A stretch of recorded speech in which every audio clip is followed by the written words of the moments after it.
Just when you thought the governor of New Mexico couldn't get any more stupid, she doubles down on it. Let's get into this. We're here for two specific reasons.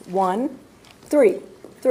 I usually like three better anyway. One, we have an updated public health order, which I'll walk you all through. Two, we have the legislative majority leadership to continue to make sure that the public in New Mexico, and particularly our families here in Albuquerque and Bernalillo County, to know that the urgency of public safety is critical to our work, and we are committed to doing everything evidence-based to curb and stall out the public safety risks that we have here. And three, we have with us the key statewide leaders with a focus still in Bernalillo County, although remember the public health order is a statewide public health recognition. The public safety is a problem everywhere. It's also a problem all over the country. What you're seeing in New Mexico is that we're just willing to do something significant about it and not wait for Congress or anybody else to act. We're just gonna do everything in our power to make New Mexicans safer. We talked a little bit about that as we were going over the public health order. The point is this: we need leadership at all levels to remove barriers to every jurisdiction who's responsible for public safety issues. And so we have attempted, and I think to some degree successfully, eroding jurisdictional problems between sheriffs, police departments, state police, corrections, and jails. But it usually is temporary. And then a matter of time goes by and we end up in the same place. So this sort of sense of urgency, we cannot end in the same place. I want to frame it just a minute, and then I promise I'll do the public health order. And then we'll have other folks, particularly legislative leadership, weigh in.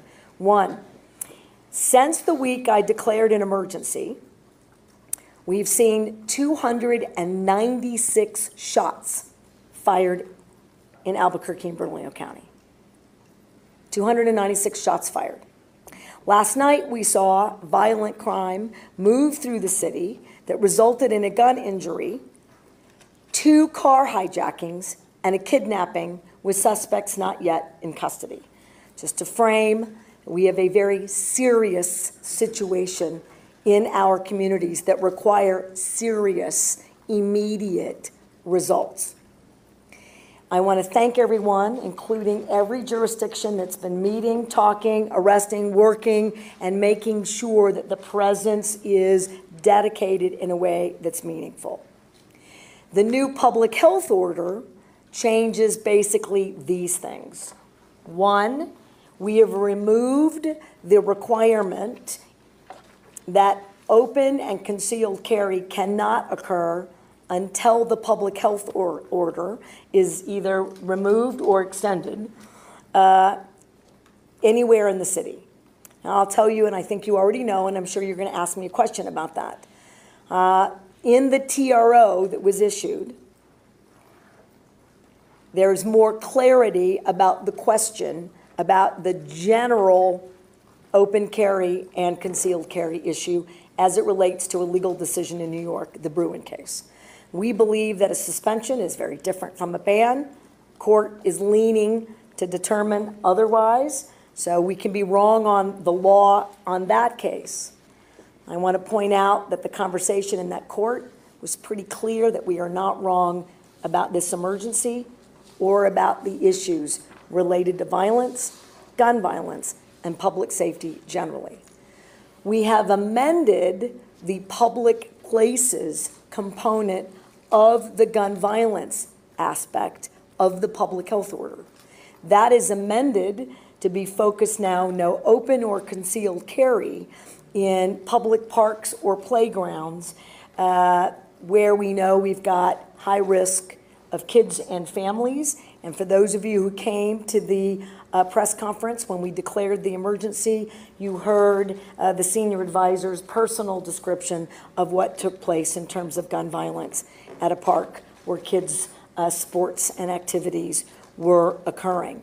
I want to remind everyone that in public government spaces. We don't allow guns in here. We don't allow guns in the federal courthouse. We don't allow guns in the roundhouse. And so we believe that is a strong position given the law. So as you think about your questions, we'll have to wait. The full hearing is in October, but it's modified so that we're showing the relationship to protecting kids and families with high-risk activities in the city and in Bernalillo County. So yeah, this dumb friggin' woman is trying to make up stuff. She's gonna get sued. People are calling for her impeachment. And now she wants to say, oh, look, I amended it to just parks and playgrounds, and these are high-risk areas. I'm like, what is wrong with you? And from what I found out, this woman, I think she's a Moms Demand Action transplant, because I found a bunch of photos and a lot of stuff with her in it, and I'm like, this lady's evil. She's just straight evil. She's getting puppeted by Moms Demand Action and anybody else, you know, whoever else is filling her pockets to push this agenda, because she doesn't care about our Constitution. She doesn't. And she's just a complete dictator. But leave your comments down below. Don't forget, hit that like, share, and that subscribe button. And I really hope that this woman does get impeached. So I'm out of here. Soliaker. Deuces.